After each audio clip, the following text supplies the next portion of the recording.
हे अर्जुन, जब युद्ध की ध्वनि विलीन हो गई, जब रक्तरंजित धरती पर केवल शोक, धैर्य और ज्ञान की छाया शेष रह गई, तब भी समय का चक्र चलता रहा। धर्म की गति निरंतर बनी रही और मैं, जो इस लीला का साक्षी था, जानता था कि यह अंत नहीं अपितु एक नवीन आरंभ था। क्योंकि हे पार्थ, जीवन की यह धारा कभी नहीं रुकती, यह अविरल बहती है जैसे गंगा, जो हिमालय से निकलकर सागर में समा जाती है परंतु स्वयं को कभी नहीं खोती। उसी प्रकार आत्मा भी जन्म और मृत्यु की संधियों से गुजरते हुए अपने सत्य की ओर अग्रसर होती है। और जब तूने गीता को आत्मसात किया, जब तूने मेरी वाणी को केवल शब्द नहीं, आत्मा की आवाज समझा, तभी तू योगी बना, तभी तू वह अर्जुन बना जो मोह से मुक्त था। और हे कुंती पुत्र, जब तूने अपने समस्त संबंध, भावनाएं, भय और भ्रम त्याग कर केवल धर्म के पथ पर अग्रसर होने का निश्चय किया, उसी क्षण तू ब्रह्मा के समीप हो गया। क्योंकि मनुष्य का उद्देश्य केवल सांसारिक कर्तव्य नहीं अपितु आत्मबोध की यात्रा है, और वह यात्रा जब प्रारंभ होती है तब समस्त शस्त्र और शास्त्र केवल साधन बन जाते हैं। लक्ष्य बनता है मोक्ष, परंतु इस पथ में अनेक अवरोध आते हैं। जैसे युद्ध में भी तेरे समक्ष अपनों को मारने का द्वंद्व आया, वैसे ही आत्मा के मार्ग में भी मोह, अज्ञान और अहंकार रुकावट बनते हैं। इसलिए हे अर्जुन, मैंने गीता में यह स्पष्ट कहा कि अपने कर्तव्य का पालन करते हुए फल की इच्छा को त्याग दे, क्योंकि जब कर्म निष्काम हो जाता है तभी वह योग बनता है, और जब कर्म योग में परिणत होता है तब आत्मा चित्त की शांति को प्राप्त करती है।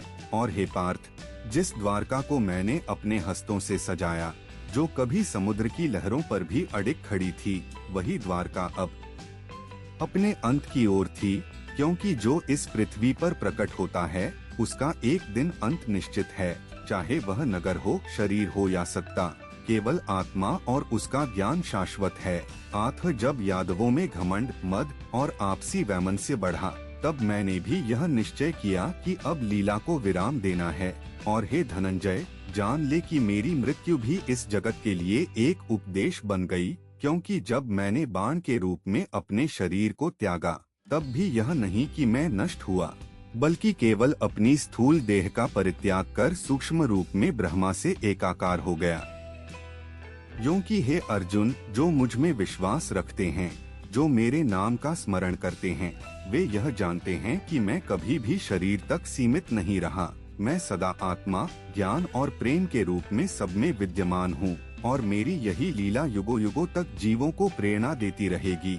जैसे तूने प्रेरणा पाई, वैसे ही अन्य आत्माएं भी इस पथ को अपनाकर सत्य की ओर बढ़ेंगी। और यही कारण है कि जब तूने अपने जीवन के उत्तरार्ध में तप और त्याग का मार्ग अपनाया, जब तूने राजपाट त्याग कर हिमालय की ओर प्रस्थान किया, तब यह केवल एक पांडव की यात्रा नहीं थी, यह आत्मा की परम यात्रा थी।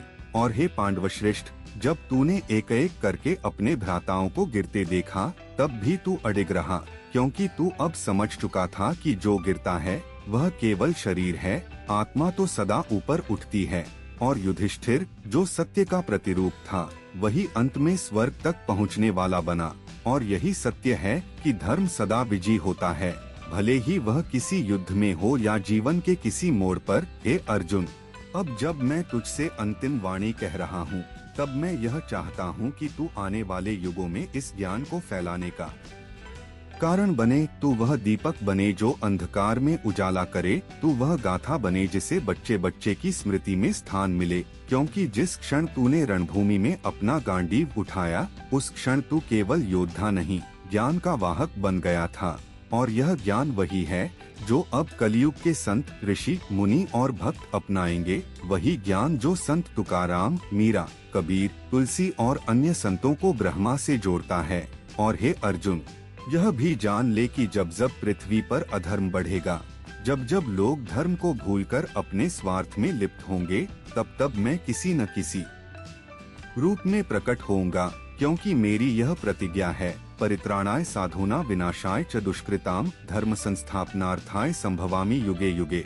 और यह प्रतिज्ञा ही इस सृष्टि के संतुलन का आधार है। इसलिए तू कभी विचलित न हो, सदा स्मरण रख कि मैं सदा तेरे साथ हूँ, तेरे भीतर हूँ। और जब तू इस शरीर को त्यागेगा, तब भी मेरा हाथ तुझे उस पार ले जाने को तत्पर रहेगा, क्योंकि तू अब मेरा प्रिय है। तू वह साधक है जिसने मोह से ज्ञान की ओर यात्रा की है। तू वह आत्मा है जो ब्रह्मा से विलीन होने के योग्य है। आत्म हे अर्जुन, अब तू अंतिम बार मेरे नाम का उच्चारण कर और इस गाथा को सदा के लिए ब्रह्मा के स्वरूप में स्थापित कर दे। यही मेरी अंतिम आज्ञा है, यही तेरा अंतिम धर्म है।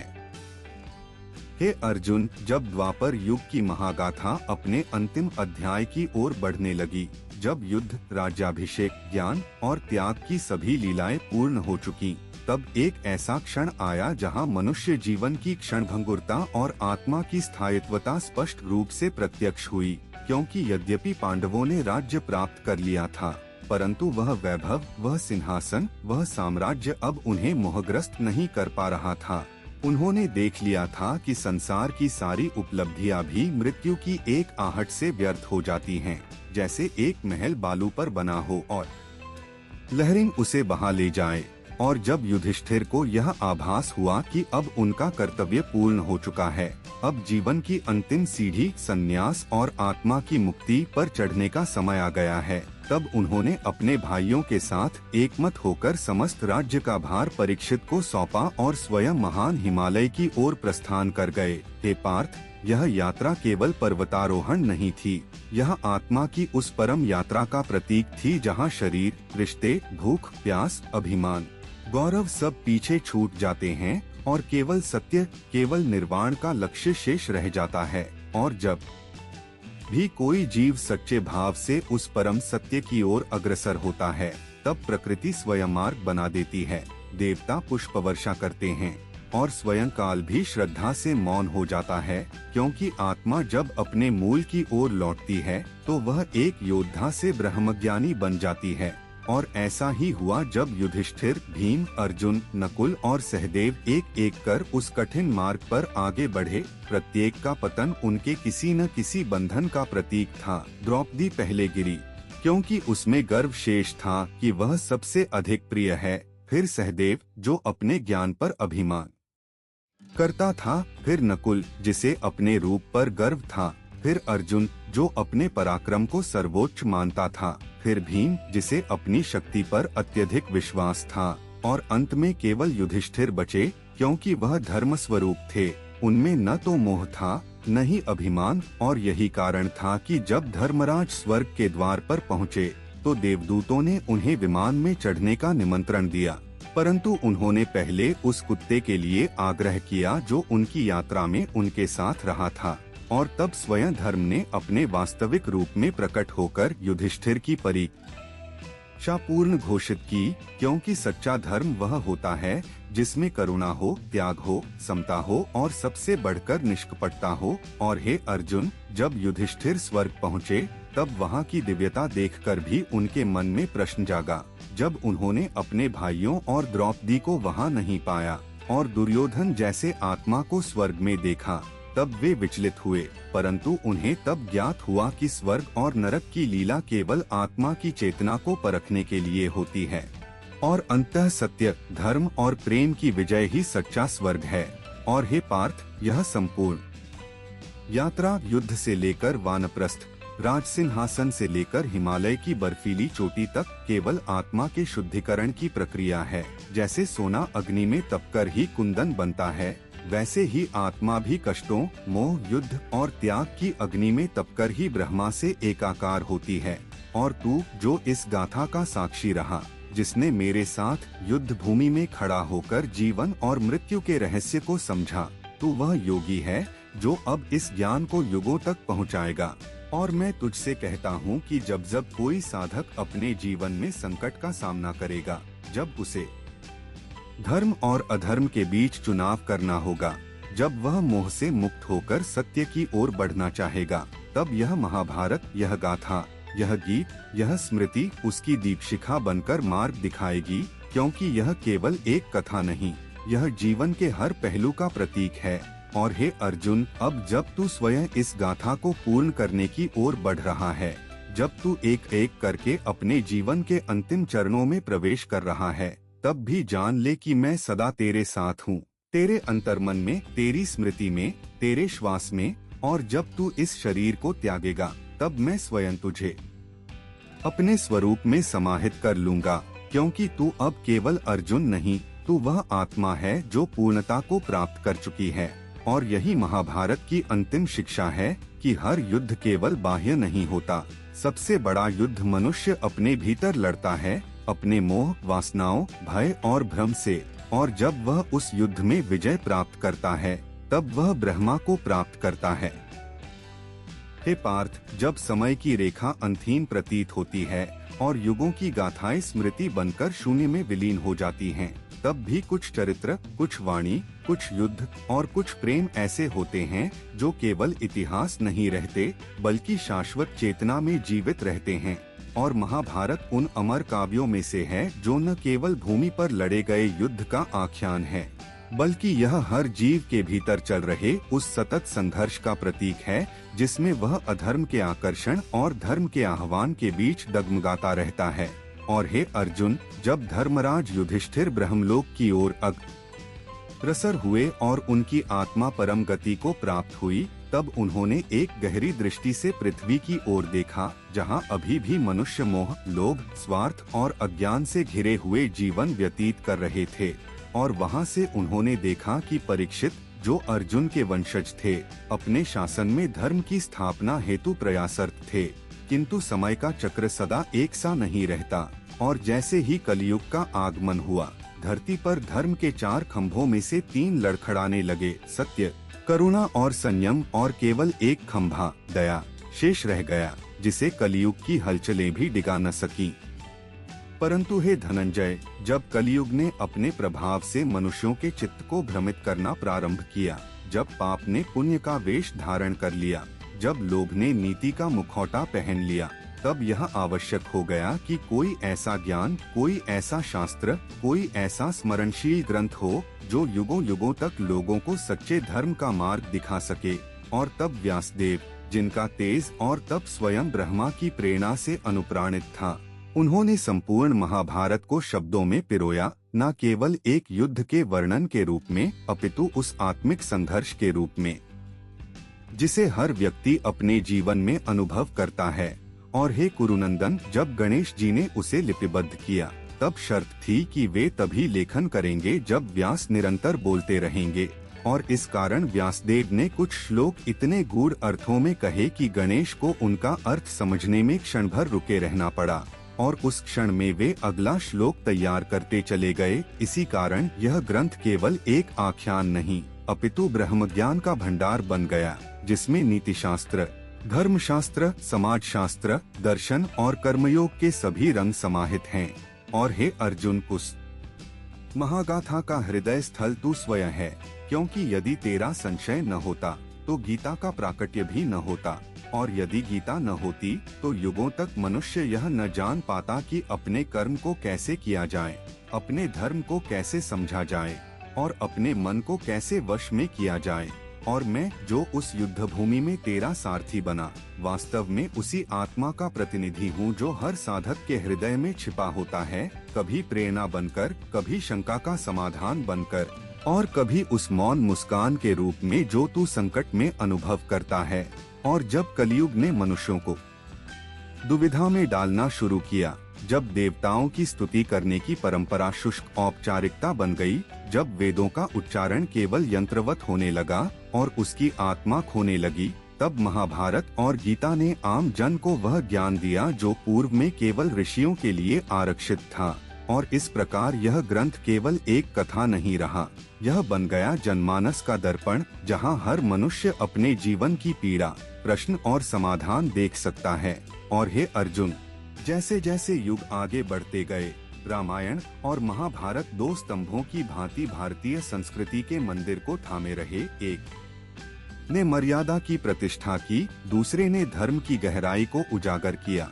और जब भक्त, साधक, ज्ञानी और वैरागी इस ग्रंथ को पढ़ते हैं, तो वे केवल भीष्म, द्रोण, अर्जुन, कर्ण, द्रौपदी या कृष्ण को ही नहीं पढ़ते, वे स्वयं को पढ़ते हैं, अपने भीतर के संशय और उत्तरों को अनुभव करते हैं, क्योंकि यह कथा बार बार जन्म लेती है, हर युग में, हर जीवन में, हर निर्णय में, और जब कोई मनुष्य मोह और धर्म के बीच द्वंद्व में फंसता है, तब उसकी आत्मा पुकारती है, हे माधव मार्ग दिखाओ।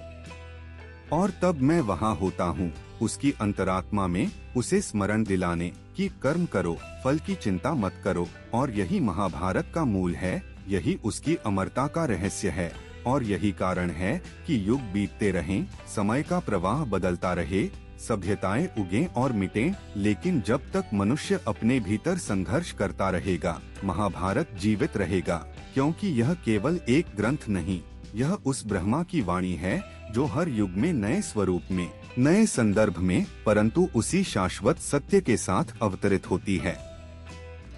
हे अर्जुन, जब समय की वीणा पर युगों की धुन बजती है, तब कोई एक धुन ऐसी होती है जो सदा के लिए अमर हो जाती है। और महाभारत उसी अमर धुन की गाथा है, जिसमें भाव, वेदना, नीति और रहस्य के समस्त स्वर समाहित हैं। और जैसे जैसे कलयुग की छाया धरती पर फैलती गई, धर्म की ज्योति मंद पड़ती गई, किंतु महाभारत उस ज्योति की तरह था जो हर अंधकार में प्रकाश बनकर मार्गदर्शन करता रहा। और जब परीक्षित ने एक बार हस्तिनापुर की गद्दी पर बैठकर देखा कि चारों ओर न केवल बाहरी विद्रूपता बल्कि भीतर भी अशांति का साम्राज्य फैलने लगा है, तो उन्होंने संकल्प लिया कि वे धर्म को पुनः स्थापित करेंगे। परंतु कलयुग की चतुराई ने उसका अपार विरोध किया। जब उसने छल, कपट, लालच, मोह और अधर्म के माध्यम से जनमानस के चित्त को भ्रमित कर दिया। और फिर वही समय आया जब परीक्षित को श्राप मिला, क्योंकि उन्होंने अनजाने में एक तपस्वी के गले में मृत सर्प डाल दिया था, जिससे ऋषि शमीक का पुत्र श्रृंगी क्रोधित हो गया और उसने उन्हें 7 दिन में मृत्यु का श्राप दे दिया। और यह श्राप नहीं था, अपितु ब्रह्मा की योजना थी, क्योंकि इस श्राप के फलस्वरूप ही भागवत पुराण का प्राकट्य हुआ और शुकदेव ने परीक्षित को 7 दिन तक श्रीहरि की कथा सुनाई, जो आगे चलकर कलयुग के मनुष्यों के लिए मुक्ति का साधन बनी। किंतु हे पार्थ, उस समय परीक्षित ने इस कथा को सुना तो आत्मा की पूर्ण तृप्ति के साथ, किंतु उनके मन में यह भी पीड़ा रही कि कैसे वे उस कुल के वंशज हैं जिसमें श्री कृष्ण स्वयं पथ प्रदर्शक बने, जिसमें धर्मराज युधिष्ठिर ने सत्य की स्थापना की, जिसमें अर्जुन ने गीता सुनी, जिसमें भीष्म ने मृत्यु को इच्छानुसार वरण किया, और फिर भी कलयुग की छाया इतनी शीघ्र क्यों उतर आई। और इसी आत्ममंथन में जब परीक्षित ने अपने अंतिम समय को समीप आते देखा, तब उन्होंने आत्मसमर्पण की वह अवस्था प्राप्त की जिसे केवल विरले ही पाते हैं। और इसी में उन्होंने जाना कि इस जगत में जो कुछ भी है वह क्षणभंगुर है, केवल आत्मा और धर्म ही शाश्वत हैं। और जैसे ही उनकी चेतना श्रीहरि में लीन हुई, उनकी देह त्याग गई, परंतु उनका वंश आगे बढ़ा और समय की रेखा में अनेक राजा हुए, परंतु महाभारत की महिमा कभी कम न हुई। और हे कुंती पुत्र, आगे चलकर कलयुग में जब जब धर्म डगमगाया, इस ग्रंथ ने मनुष्य को सही दिशा दी। चाहे वह गृहस्थ हो या सन्यासी, राजा हो या रंक। और महाभारत की सबसे अद्भुत बात यह है कि यह केवल एक कथा नहीं है, यह जीवात्मा के भीतर चल रहे युद्ध का प्रतीक है। एक ओर कौरव अर्थात अज्ञान, लोभ, क्रोध, मोह, ईर्ष्या, अभिमान, और दूसरी ओर पांडव अर्थात विवेक, साहस, करुणा, संयम, श्रद्धा और अंतः कृष्ण स्वरूप आत्मा। और जब तक यह द्वंद्व जीवित रहेगा, महाभारत की प्रासंगिकता भी बनी रहेगी। और जब कोई मनुष्य जीवन के द्वार पर खड़ा होकर निर्णय नहीं कर पाता कि क्या उचित है, क्या अनुचित, तब वह यदि गीता का एक श्लोक भी पढ़ ले तो उसका मार्ग प्रशस्त हो जाता है, क्योंकि गीता केवल उपदेश नहीं है, वह दिव्य दृष्टि है। और हे अर्जुन, उस युद्ध भूमि में जहाँ तूने अपना गांडीव छोड़ दिया था, वहाँ मैंने तुझसे कहा था, क्लैब्यमास्न गमः पार्थ। और वह वाक्य आज भी हर उस व्यक्ति को प्रेरित करता है जो अपने धर्म के पालन में डरता है, जो संसार की निंदा से घबराकर सत्य को छोड़ देता है, और जो अपने भीतर के कृष्ण की पुकार को अनसुना कर देता है। और यही महाभारत का मर्म है कि यह केवल युद्ध की कथा नहीं, यह आत्मा की यात्रा है जो मोह से मोक्ष तक जाती है, संशय से सत्य तक जाती है, और अज्ञान से आत्मज्ञान तक पहुंचती है। और हे अर्जुन, तू यह जान कि यह कथा जहाँ समाप्त हुई प्रतीत होती है, वहीं से आरंभ भी होती है, क्योंकि यह चक्र निरंतर है। यह गाथा शाश्वत है और जब तक जीव को मोक्ष नहीं मिलता, जब तक वह अपने भीतर के धर्मराज, अपने भीतर के अर्जुन, अपने भीतर के दुर्योधन और अपने भीतर के श्री कृष्ण को नहीं पहचान लेता, तब तक वह बार बार इस कथा में प्रवेश करता है, बार बार जन्म लेता है, बार बार युद्ध करता है और बार बार उसी गीता की ओर लौटता है जहाँ से उसे मार्ग मिलता है। यही है महाभारत की सच्ची महिमा।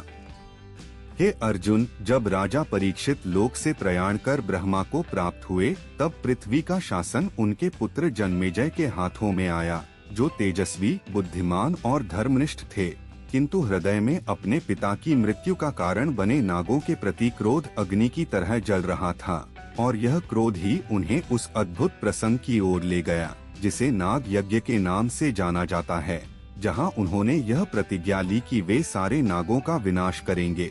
और यज्ञ मंडप में अग्निहोत्र की ज्वालाओं में जैसे ही वेद मंत्र गूंजे, सर्पलोक में हलचल मच गई। सर्पराज वासुकी और अन्य नाग भयभीत हो उठे, उनके अस्तित्व पर संकट मंडराने लगा और आकाश से नाग एक एक करके उस यज्ञ में खींचे चले आने लगे, जैसे कोई अदृश्य शक्ति उन्हें खींच रही हो, कोई बच नहीं पा रहा था।